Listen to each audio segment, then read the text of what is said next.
Esta mañana vamos a hablar sobre Manasés, el reinado de Manasés.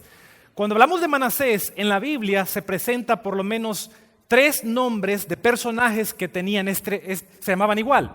Por ejemplo, de acuerdo con el diccionario bíblico, en la página 743, ahí se afirma de que, en primer lugar, el hijo mayor de José, hijo de Asenat, hija de Potifera, sacerdote de On, a él se le llamaba ¿cómo? Manasés. Este es un personaje.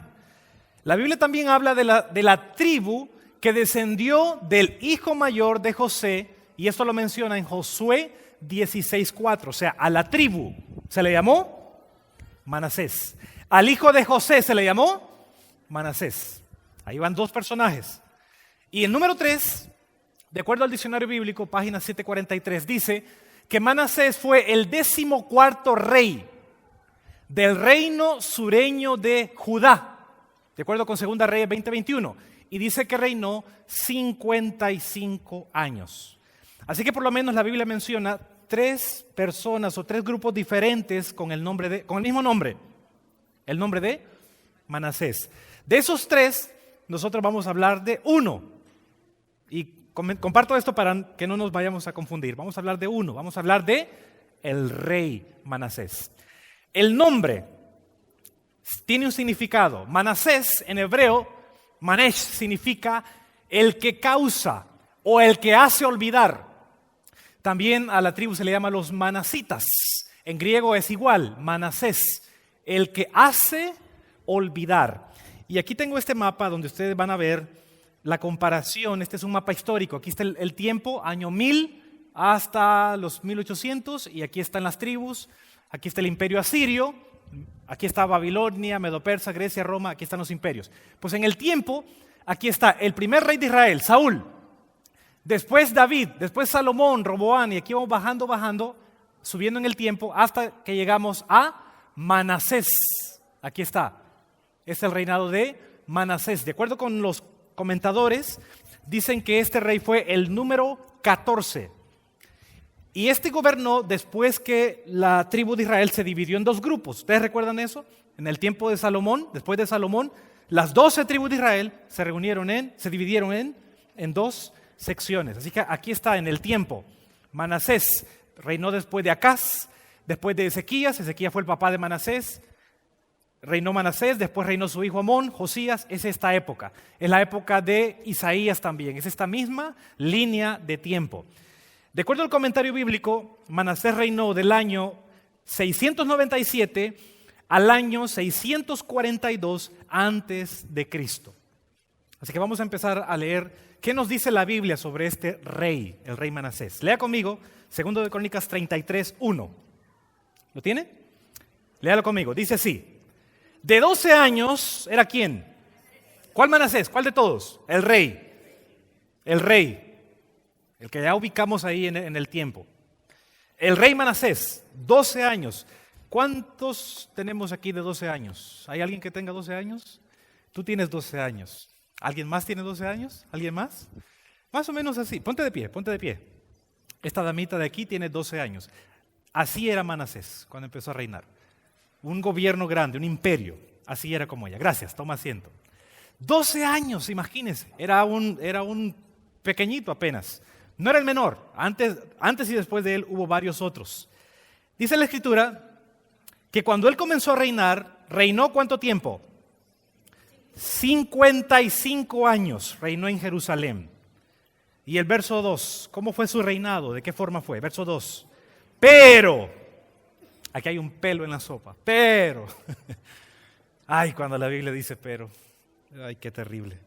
Pero, ¿qué hizo Manasés? Manasés hizo lo malo ante los ojos de Jehová, conforme a las abominaciones en todas las naciones que Jehová había echado de delante de los hijos de Israel. Porque, ¿qué hizo Manasés? Porque él reedificó los lugares altos que Ezequías, su padre, había derribado, y levantó altares, ¿a quién dice ahí? A los Baales. E hizo, ¿qué dice ahí? Imágenes de Asera. Asera era Ishtar, la diosa de la fertilidad para los egipcios. hizo imágenes de acera, adoró todo el ejército de los cielos, les rindió culto. Edificó, verso 4, lea conmigo, edificó también altares de la casa de Jehová, de la cual había dicho Jehová, en Jerusalén estará mi nombre perpetuamente. Edificó asimismo altares, todo el ejército de los cielos, en los atrios de la casa de Jehová. Verso 6, pasó a sus hijos por fuego en el valle del hijo de Hinnom. Observaba los tiempos, miraba en agüeros, era dado a adivinaciones, consultaba a los adivinos, encantadores, se excedió en hacer lo malo ante los ojos de Jehová, hasta, ¿cuándo? Hasta encender, ¿qué dice ahí? Hasta encender la ira de Jehová. Manasés, el 14º rey de Israel, hizo lo malo, y la Escritura dice, lo hizo en gran manera. Wow. Un jovencito, 12 años, luego fue creciendo, gobernó 55 años, tenía más o menos 67 años, usted suma 55 más 12, 67 años. Y esta fue la forma, la Biblia nos resume ahí. Lo que acabamos de leer ocurrió en 67 años. Lo leímos en un minuto. El reinado de Manasés. ¿Cuáles fueron los pecados del rey? ¿Cuáles fueron? Bueno, por lo menos son 4 que los vamos a comentar. Sacrificó a varios de sus hijos por el fuego. Lo leímos en 2 de Crónicas 33:6. Una costumbre satánica. Tomaban a los niñitos recién nacidos, los llevaban delante de la estatua estaba encendida, ardiendo, y ahí los niños los quemaban vivos. Esta costumbre quemó a varios de sus hijos por el fuego. Número 2, otro pecado de Manasés, otra maldad que hizo. ¿Qué más? Practicó la necromancia. ¿Qué es esto de la necromancia? Son hechizos satánicos. La gente supuestamente habla con los muertos. Pero para hablar con los muertos tiene que hacer como hacer un trance. Esa es la necromancia, la gente que practica eso. Manasés hizo eso. No solo quemó a sus hijos, a varios, no todos, pero a varios. No solo los quemó, sino que también practicó cosas de brujería, de hechicería. Comentario Bíblico Adventista dice que en la página 306, el volumen 3 dice, hablando de Manasés, recurrió a instrumentos satánicos que usaban diversas clases de adivinaciones, necromancia y brujería, por cuyo intermedio los poderes del mal manifestaban su voluntad y dirigían los asuntos de la nación. Más adelante Josías hizo una reforma y 2 de Reyes 23:5 dice que Josías quitó a los sacerdotes idólatras que habían puesto los reyes de Judá, o sea, los que vinieron antes de él, hablando de Manasés, los quitó para que quemasen incienso en los lugares altos, en las ciudades de Judá, en los alrededores de Jerusalén. Y asimismo, dice que Josías, asimismo a los que quemaban incienso, a Baal, al sol, a la luna, a los signos del zodiaco y a todo el ejército de los cielos. El que vino después de él quitó todo eso. ¿Por qué? Porque Manasés impuso todo eso. O sea, Manasés no solo quemó a sus hijos, sino que era un brujo. Andaba ahí leyendo el horóscopo, a ver qué me dice el horóscopo, a ver qué signo soy. Y lo que le decía el horóscopo, si el horóscopo le decía este día vas a hacer esto, él lo hacía. Así de ciego estaba Manasés, el rey de Israel. Otro pecado. Derramó sangre inocente, lo acabamos de leer. En 2 de Reyes 21:16 habla del mismo relato y habla del mismo rey. Y dice así, fuera de esto, derramó Manasés, ¿cuánto dice ahí? Mucha sangre inocente, en gran manera, hasta llenar a Jerusalén de extremo a extremo, de punta a punta. Y además de su pecado, con que hizo pecar a Judá para que hiciese lo malo ante los ojos de Jehová. De acuerdo con Profetas y Reyes, el capítulo 32, la página 481, uno de los primeros en caer fue el profeta Isaías. En esta sangre inocente que el rey derramó, uno de los que cayó primero fue Isaías, quien durante más de medio siglo se había destacado delante de Judá como mensajero designado por Jehová. Durante el reinado de Manasés murió Isaías, el profeta Isaías. ¿Y saben cómo murió? Partido por mitad con un serrucho. Así de bonito. Por eso cuando usted lee la Biblia, usted lee Hebreos 11:37, dice Hebreos, estos fueron apedreados, aserrados, refiriéndose a Isaías, cortados por mitad, puestos a prueba, muertos a filo de espada, anduvieron de acá para allá, cubiertos de pieles de ovejas, de cabras, pobres, angustiados, maltratados. Ahí están los pecados de Manasés. Partió con un serrucho por la mitad al profeta. Y derramó, no solo mató al profeta Isaías, sino derramó mucha sangre inocente. Y el número 4 que podemos mencionar, el cuarto pecado terrible del rey, descarrió al pueblo. El comentario bíblico, tomo 3, página 306, dice, los pueblos paganos que originalmente habitaban la tierra de Canaán, debido a sus iniquidades, fueron destruidos por Israel. Pero ahora, el profeso pueblo de Dios sobrepasó en sus pecados a los paganos que los rodeaban. O sea, Babilonia eran malvados, los asirios eran malvados, los filisteos eran malvados, pero los israelitas eran peores, eran los más malos de los malos. Imagínense. Eso fue la forma de cómo reinó por 67 años. Por 67 años el rey Manasés. 67 años.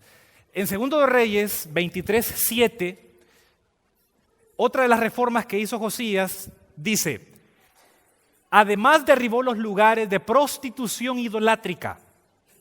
Esto lo hizo Josías después de Manasés. Cuando Manasés ya murió, vino Josías y Josías hizo esta limpieza hecha por Manasés. Derribó los lugares de prostitución idolátrica que estaban ¿a dónde? En el templo, en la casa de Jehová, en los cuales tenía mujeres, en los cuales tenían las mujeres tiendas para la diosa de la fertilidad. Y ahí está la fotografía, la diosa Acera. De acuerdo a la Wikipedia, esta era la diosa de los babilonios, la misma Ishtar. Ahí están los pecados de Manasés. ¿Terrible? Ahora, cierre su Biblia. Póngale un dedito ahí. Póngale un dedito, no vaya a perder. Cierre la Biblia. Y yo quiero que ahora mire y hablemos. Hablemos usted y yo. Si tiene el celular, apague, guárdelo también. Solo por un ratito. No vaya a perder la cita porque ya vamos a regresar. Cierra la Biblia, ciérrala. ¿Todos? Cierra la Biblia. Ok. Y ahora míreme aquí. Y ahora vamos a hablar. ¿Estamos hablando de quién? Estamos hablando de Manasés. Estamos viendo el rey Manasés. 67 años. Y hemos visto toda la maldad que él hizo. Quemó a sus hijos, puso prostitutas en el santuario, partió por mitad a Isaías, descarrió al pueblo de manera que el pueblo llegó a ser peor que todas las demás naciones. Ok, este es Manasés. ¿Ya cerraron la Biblia? La cerraron, ¿verdad? Ok, entonces yo le voy a hacer preguntas ahora. Hablemos. Preguntas. ¿Merece Manasés, o merecía, porque ya murió, merecía Manasés ser perdonado? Hablemos. Merecía, después de todo, piensen todo lo que hizo. ¿Merecía ser perdonado? ¿Merece la salvación? ¿Será que Manasés va a ir al cielo? ¿Merece la salvación Manasés? Cierra la Biblia, no lea la Biblia, solo hablemos. Ajá.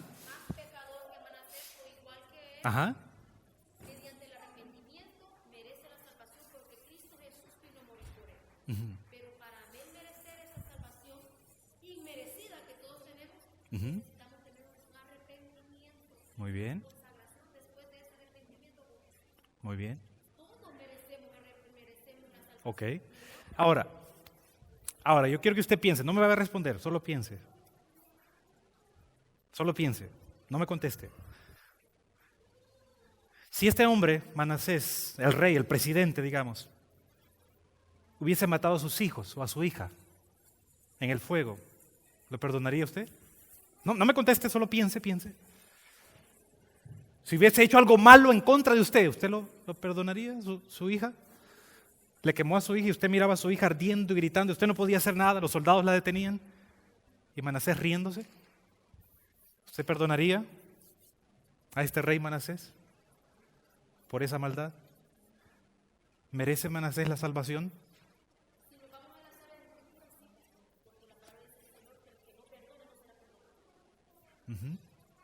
¿Merece? Vamos a la Biblia, ahora sí habla, saca el teléfono, ahora sí. Ya conversamos un ratito, ya nos evaluamos nosotros y dijimos, wow, si este hombre me hace eso a mí, ¿quién sabe si le hubiera perdonado? Sí, segundo de Crónicas 33, segundo libro de Crónicas 33. Vamos a regresar a la Biblia. Y vamos a dejar que la Biblia conteste. Vamos a dejar que Dios hable a través de su palabra. Y de este relato vamos a aprender dos cosas y nos vamos para la casa. Nos vamos a comer. Dos cosas, ya casi terminamos. ¿Estamos listos? Segundo de Crónicas, capítulo 33. Y vamos a leer el verso 10 en adelante. ¿Lo tienen? Y habló Jehová a Manasés y a su pueblo. Y ellos, el pueblo, ¿qué pasó? El pueblo estaba ensatanizado, oyendo música rock, oyendo bachatas, oyendo merengue, bailando las cumbias, matando a sus hijos, quemándolos, poniéndose... No escucharon a Jehová. Por lo cual, verso 11, por lo cual Jehová trajo contra ellos los generales del ejército del rey de los asirios, los cuales aprisionaron con grillos a Manasés y atado con cadenas lo llevaron a Babilonia. Y en Babilonia, verso 12, cuando él ya está en Babilonia, mas luego que fue puesto en angustias, ¿qué hizo Manasés? Oró a Jehová su Dios, humillando grandemente en la presencia de Dios de sus padres. Él sabía lo que estaba haciendo. Y él sabía que estaba preso ahí como consecuencia de todos los pecados que había hecho. ¿Y cómo es Dios? El Dios que usted adora cada sábado, cada miércoles, en las reuniones de grupos pequeños. ¿Cómo es el Dios que usted sirve? ¿Cómo es? Verso 13. Y habiendo Manasés, habiendo orado él, fue atendido. El asesino, el pagano, el idólatra. La misericordia de Dios es grande. Manasés fue atendido, pues Dios oyó su oración. ¿De este hombre pecador? Dios oyó su oración. Y no solo escuchó, lo restauró. Lo restauró a Jerusalén, a su reino. Y entonces, solo entonces, Manasés reconoció que Jehová era Dios. Dos cosas vamos a aprender de aquí. Número uno, Dios nunca dejará de amarte. Si fue capaz de tener misericordia con Manasés, si fue capaz de escuchar a Manasés, si fue capaz de restaurar a Manasés, Dios nunca dejará de amarte. Acuérdense de la historia del hijo pródigo. ¿Por qué el hijo pródigo, después que se fue, por qué regresó? Se fue de la casa, se fue de la iglesia, no quiero más ir a cultos, no quiero más Biblia, no quiero más saber de Dios, no quiero más oración, no quiero saber nada. Pero cuando el hijo pródigo se queda sin nada y descubre que realmente el que le sirve al diablo no le paga bien, entonces el hijo pródigo se dio cuenta y dijo, wow, mi padre nunca me trató así. Con mi padre yo nunca aguanté hambre, con mi padre nunca estuve desnudo, porque mi padre me amaba. Y por eso el hijo pródigo regresó. El arma más poderosa en todo el universo que Dios tiene es el amor. Y Dios nunca dejará de amarte. Pero mire, hermano, sí, el sermón está bonito, pero, ¿sabe? A mí me gusta, yo soy un gran pecador, a mí me gustan las drogas. Dios nunca dejará de amarte. Sí, hermano, pero yo soy adicto a la pornografía. Dios nunca dejará de amarte. Hermano, pero yo golpeo a mi esposa, yo hablo groserías, yo le grito feo. Dios nunca dejará de amarte. La lección de esta historia, la primera lección, lo primero que nosotros aprendemos, Dios nunca dejará de amarte. En el libro de Romanos hay una cita donde nos dice lo siguiente, Romanos capítulo 5 y verso 8. Dios está hablando acá y Dios dice así, mas Dios muestra su amor para con nosotros en que aún, ¿qué dice?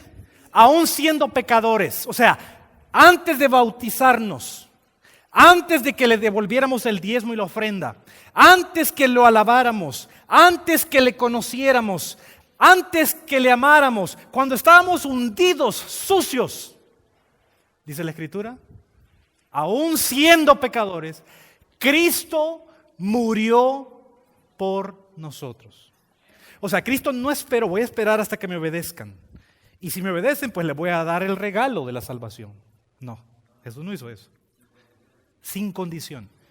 O sea, cuando éramos ateos, cuando éramos paganos, hundidos en el pecado, Cristo murió. Y dice yo tengo esperanza en ellos. Yo sé que ellos pueden ser cambiados. Yo sé que ellos pueden ser transformados. Dios nunca dejará de amarte. Esa es la primera lección que aprendemos. Nunca dejará de amarte. La segunda lección. La paciencia de Dios tiene límite. O sea, es cierto, Dios nunca deja de amarme. Pero el pecado no va a durar para siempre. El pecado se va a terminar. Muy pronto el pecado Dios le va a colocar un fin. Le va a colocar un final. La paciencia de Dios tiene un límite. El rey, dice la Escritura, que fue llevado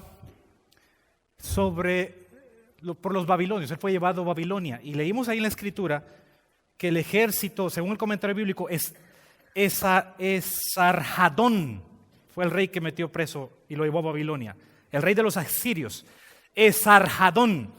Y esos grillos que le pusieron a Manasés, de acuerdo al comentario bíblico, esos grillos se lo colocaban a la gente en la nariz. O sea, no es que te llevan encadenado, no es que Manasés va encadenado no, lo llevan encadenado de la nariz y de las orejas. Y ahí le amarran las cadenas, de acuerdo al comentario bíblico. De ahí surgió la moda. La persona que coloca aretes, y si alguien anda aretes, no deseo ofender a nadie, perdóneme, no quiero ofender a nadie, pero históricamente los adornos en la piel son símbolo de esclavitud. Y eso de acuerdo a Génesis 35. Son dioses ajenos, de acuerdo a Génesis 35. Y cuando Manasés lo llevan preso, lo van jalando de la nariz y de las orejas. Los aretes, o la forma como lo encadenan, de acuerdo al comentario, lo aprisionan con grillos. Eso está en la nariz y en las orejas, y de ahí lo van jalando. Yo no sé si alguna vez usted se ha jalado un pelito de la nariz. ¡Qué delicia! Un pelito de la nariz. Uy, solo de pensarlo duele. Ahora imagínese un arito aquí donde le ponen una cadena y lo van jalando. ¡Apúrate, apúrate! Y lo llevan desde Jerusalén hasta Babilonia. Y ya cuando está en eso, ya cuando Manasés está ahí, dice, ¡ay, Dios mío, ahora qué hago! Las consecuencias. ¿Qué mande? No lo llevan en carro, lo llevan jalado de las orejas, jalado con una cadena y amarrado. Hay un dicho que dice, muchos crean sus propias tormentas y lloran cuando les llueve. A Manasés le ocurrió justamente eso. ¿Por qué estaba así encadenado? ¿Por qué? Él mismo se apartó de Dios. Él mismo fue en contra de la voluntad de Dios. Él mismo buscó el mal, correcto. Y la paciencia de Dios tiene límite. Por eso dice Segundo de Reyes 21:11 al 12 dice, por cuanto Manasés, rey de Judá, ha hecho estas abominaciones, él ha hecho este mal, más que todos los que hicieron los amorreos que fueron antes de él, también ha hecho pecar a Judá con sus ídolos. Por tanto, o sea, por efecto, causa y efecto, como resultado, como consecuencia, o sea, Manasés hizo esto, se apartó de Dios como consecuencia. Así ha dicho Jehová, el Dios de Israel.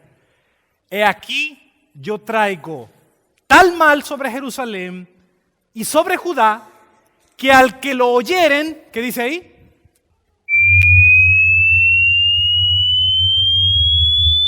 Dios está hablando y dice,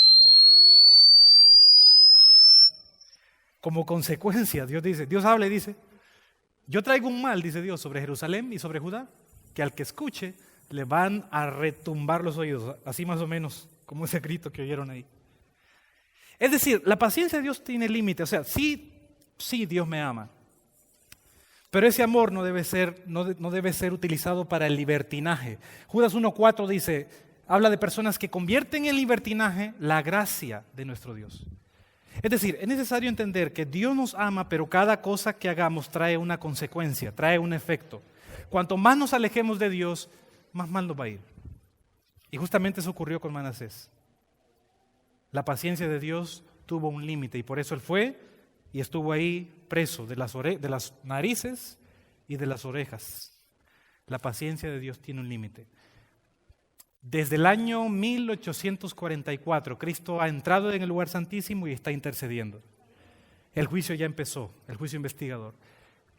Llegará un momento donde Jesús dejará de interceder. Entonces, ahora todavía hay oportunidad, todavía hay gracia. El que creyere y fuere bautizado, dice Marcos, será salvo. Ahora hay oportunidad. Llegará un momento donde Cristo ya no más va a interceder. Y cuando deje de interceder, entonces ahí la paciencia de Dios se habrá terminado. Dios nos ama, pero su paciencia tiene un límite. Y esto se demuestra en la vida de Manasés. En la vida de Manasés Dios le tuvo paciencia por muchos años, pero finalmente Manasés cosechó lo que él mismo había sembrado. Por eso dice la Escritura en el libro de Romanos capítulo 2, verso 4, y esta es la traducción del lenguaje actual, es decir, la traducción más sencilla para que nosotros entendamos. Dice así: Dios es muy bueno y tiene mucha paciencia. Soporta todo lo malo que nosotros hacemos, lo que ustedes hacen, dice Pablo aquí en Romanos. Pero no vayan a pensar que lo que hacen no tiene importancia. Dios los trata con bondad para que se arrepientan de su maldad. Este es Romanos 2:4 y es la traducción del lenguaje actual, o sea, lo más sencillo. Dios nunca va a dejar de amarte. Dios nunca va a dejar de amarte. No importa. Jesús dijo, todo pecado será perdonado a los hijos de los hombres. Todo pecado. Pero hay un límite hasta dónde. Y no debemos nosotros acercarnos a ese límite y colocarnos en un lugar donde ya no hay oportunidad de salvación. Dios nunca dejará de amarte. Por eso dice la invitación de Dios.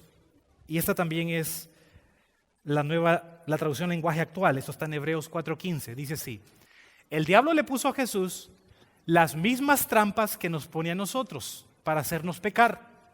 Solo que a Jesús nunca pecó. Por eso, Él puede entender que nos resulta difícil obedecer a Dios. Jesús mismo lo dijo: separados de mí, nada podemos hacer. Nos resulta difícil. Así que, cuando tengamos alguna necesidad, o sea, cuando tengamos el deseo de ir en contra de la voluntad de Dios, de pecar, de desobedecer, cuando tengamos alguna necesidad, acerquémonos con confianza al trono de Dios. Y aquí está la promesa. Hebreos 4:15 al 16, traducción del lenguaje actual. Él nos ayudará porque es bueno y porque nos ama. Me gusta esta traducción. Es decir, si Dios fue capaz de perdonar a Manasés, ¿cuánto más a nosotros? Usted nunca ha quemado a sus hijos por el fuego. Yo estoy seguro que usted los cuida, esos tesoritos. Pero la Escritura dice, todos hemos pecado. No hemos quemado a nadie, pero todos somos pecadores. Todos necesitamos de Jesús. De manera que la invitación es para todos. acerquémonos al trono de la gracia para hallar al trono de la gracia, para encontrar consuelo, para encontrar ayuda. Muy bien, terminamos. Vamos a la lectura bíblica. Hebreos, es decir, Eclesiastés. Eclesiastés. 2 cosas aprendimos esta mañana. 2 cosas de la historia de Manasés. 2 cosas. Número 1, Dios nunca dejará de amarte. Nunca. Nunca. No importa quién seas, no importa cuán lejos pienses que estés de Dios. Dios nunca dejará de amarte. Pero la segunda lección que aprendimos esta mañana es que la paciencia de Dios tiene un límite. Es decir, llegará un momento donde la oportunidad se va a terminar. Lo mismo que pasó con el arca de Noé. ¿Recuerdan el arca de Noé? Un ángel, ¿qué pasó? Un ángel cerró la puerta. ¿Qué debemos hacer? ¿Cuál debe ser nuestra actitud, nuestra decisión? Si Dios es amor, si Dios me ama, si nunca dejará de amarme, ¿qué debemos hacer? Bueno, mucha gente cuando empieza el año se ponen a hacer las resoluciones, ¿verdad? Dice, bueno, este año mi resolución es bajar de peso. Bueno, está bien. Hay quienes dicen, no, este año mi resolución es leer más libros. Está bien. Orar más. Excelente. Pero ahora, esta mañana quiero proponerles una nueva resolución para este año. Una nueva decisión. Un nuevo desafío. Y eso está aquí. La nueva resolución para este año es, echa tu pan sobre las aguas, porque después de muchos días lo hallarás. ¿Qué les parece? ¿Está bien para este año? Señor, de ahora en adelante voy a echar más pan sobre las aguas. Y la promesa de Dios es que lo vamos a encontrar. Sabiendo que Él me ama, sabiendo que Él es misericordioso, sabiendo que Él murió por mí aun cuando yo le negaba. Mi decisión este año es echar más pan sobre las aguas. Y Salomón escribe esto y él sigue diciendo, reparte a 7, aún a 8, porque no sabes el mal que vendrá sobre la tierra. No sabes cuándo se terminará la paciencia de Dios. Reparte a 7 y luego a 8. Usted va a ver que los números van en aumento. Es decir, si el año pasado hiciste 7, pues hoy proponte hacer 8. Es decir, cuando haces algo para Dios, procura hacerlo para mayor, no para menor. Si el año pasado diste un estudio bíblico, pues este año das 2, das 3. Si el año pasado dedicaste 1 hora para orar, pues este año dedica 2 horas. Va en aumento. Echa tu pan sobre las aguas. Pero ¿y eso en español qué significa? Bueno, aquí está la traducción. Tu pan, en hebreo lehem, en griego artos. En español, el pan es Jesús. En Juan 6:35, Jesús les dice, yo soy el pan de vida. El que a mí viene nunca tendrá hambre. El que en mí cree no tendrá sed jamás. El deseo de toda la gente, el Diccionario Bíblico Adventista, página 894, dice, Jesús escogió el pan quebrado como símbolo de su cuerpo, quebrantado en la ceremonia que debía conmemorar su muerte. En la Santa Cena, nosotros partimos ¿qué? El pan. Y en Mateo 26:26, mientras comían, Jesús tomó el pan y lo bendijo, lo partió y dio a sus discípulos y dijo, tomad, comed, este es mi cuerpo. Ahora sí podemos entender un poquito más el versículo. Echa tu pan, ¿qué es eso? Comparte a Cristo. Y sí, fácil. Comparte a Cristo. Si el año pasado lo compartiste con 7, este año deben ser 8. Y el otro año 10, y el otro año 30, y el otro año 20, y el otro año 1000. Las bendiciones de Dios van en aumento. Ahora, ¿qué son las aguas? Apocalipsis, que vamos a pasar 3 meses estudiando este libro. Este libro es hermoso. ¿Qué son las aguas? Apocalipsis, en hebreo, Majim. Majim, aguas. Apocalipsis 17:15 dice, las Majim, las aguas, bueno, aquí están en griego, Udor. El Udor, las aguas que has visto donde la ramera se sienta, recuerda, Apocalipsis son símbolos. Estas aguas son pueblos, son muchedumbres, son naciones, son lenguas, son pueblos. Ok, ahora sí lo entendemos entonces. Vamos. ¿Qué me quiere decir Dios? ¿Cuál debe ser mi resolución este año? Si Dios es amor, si Dios me ama y si Dios es paciente conmigo, mi decisión para este año entonces, ¿cuál debe ser? Compartir a Cristo. con las personas. 7 personas, 8 personas, ir en aumento. Comparte tu pan. Primero tienes que comer tú el pan, tienes que comer tú de Cristo primero. Cuida tu vida espiritual, tu vida devocional. La vida devocional de tus hijos, hay que cuidarla. Me da tristeza cuando veo madres que le compran grandes teléfonos a sus hijos, pero cuando miran una Biblia dicen, no, está muy cara. Está muy cara. Cuando ven un libro para sus hijos de historia de la Biblia, está muy cara. Sí, pero la tableta vale como $300, como $200. Echa tu pan sobre las aguas. Invierte en las bendiciones de Dios. Entrega todo a Dios. Porque tú no sabes el mal que viene. Eso dice acá Salomón. Tú no sabes el mal que vendrá sobre la tierra. Comparte a Cristo. Comparte a Cristo. Amén. Segundo de Crónicas 33:13 dice, y habiendo orado él, fue atendido, pues Dios oyó su oración y lo restauró a Jerusalén, a su reino. Entonces reconoció Manasés que Jehová era Dios. Y el verso 15 sigue describiendo lo que hizo después Manasés. Quitó los dioses ajenos. Verso 16, reparó el altar de Jehová. Se apartó del mal, se apartó del pecado. Esa es la misericordia de Dios, esa es la gracia de Dios. Él recibe al pecador. Quiero terminar esta mañana. ¿Tenemos algún invitado aquí que quiera decir, mi Dios, yo quiero que Cristo me reciba a mí? ¿Tenemos algún invitado de los que no están bautizados que quiera empezar este año y decir, mi Dios, este año yo quiero entregarme a ti, quiero acercarme más a ti? ¿Hay alguien? Levanta tu mano, ¿y dónde estás? ¿Hay alguien de nuestros invitados, nuestros amigos que han venido?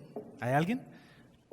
Levanta tu mano, ¿y dónde estás? Solo quiero orar por ti, solo quiero ponerte en las manos de Dios. ¿Hay alguien esta mañana que quiere decir, mi Dios, este año me propongo acercarme más a ti, yo necesito de ti, yo quiero que tú me recibas? ¿Hay alguien? ¿Hay alguien? Tú que estás escuchando a través del internet, tú que nos estás viendo a través del internet, ¿has recibido a Cristo en tu corazón? ¿Tienes la seguridad del perdón? ¿Tienes la seguridad de la salvación? Si no, ven a Jesús. Ven a Jesús esta mañana, entrégale tu corazón. No pienses, pero mire, yo hice esto, abandoné a mi esposo, digo malas cosas, hago esto. No pienses en eso. Porque si Cristo fue capaz de perdonar, de escuchar y de recibir a Manasés, ¿cuánto más a cualquiera de nosotros? ¿Hay alguien esta mañana? Levanta tu mano. ¿Y dónde está? Estamos en familia, no tenga vergüenza, no tenga pena. Estamos en familia. Solamente quiero orar por ti. ¿Hay alguien que tenga el deseo en su corazón? Mi Dios, este año quiero acercarme a ti. Si ha venido a la iglesia es porque necesita de Dios. ¿Hay alguien? ¿Hay alguien? Levante su mano. ¿Hay alguien? Gloria a Dios. Siempre las damas son primero. Gloria a Dios. ¿Alguien más?